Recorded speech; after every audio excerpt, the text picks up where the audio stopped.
Hi, Nancy. Hi, Kayleen. I understand that you joined the Avenidas Village during the pandemic.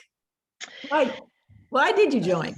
Well, I joined at the end of the pandemic. I actually had my vaccinations, but the pandemic was very difficult. I was totally isolated. I didn't have anybody in my condo for over a year.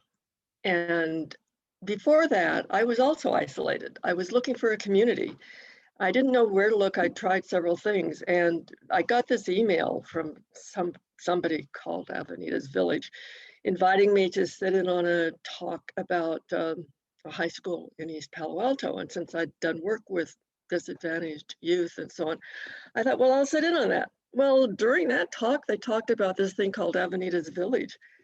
And I was amazed because it sounded like the community I was looking for. So the next day, I sat in on a presentation that was just about the village. And the day after that, I joined. And I was looking for a community and I found one.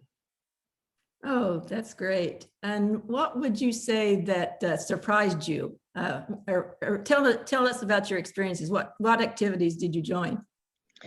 Well, actually, the big surprise was how quickly I felt accepted and integrated. It was less than a week, and I'd been invited to someone's house for an afternoon of wine with other women. There's a weekly walk that I haven't been on for a while because of my knee, but which I was able to do in the beginning. And the walk was very welcoming. You could go slow, fast. It wasn't a hike. The people remembered me the next week when I came back by name, which was better than I did with them. There's a lunch bunch that goes out for lunch, and I have tried not to miss one of those because that's a fun in-person event.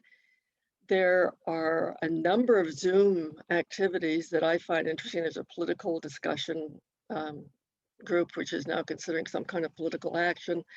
There's a group that we just watch videos, and the person who chooses the videos is fantastic, really thoughtful. So there have been many, many activities, and it's like the very first week I could be involved in all of them. So I went from sitting at home playing bridge and doing a little bit of gardening in my tiny little backyard and twiddling my thumbs to a very active social life. Oh, thank you. That's great.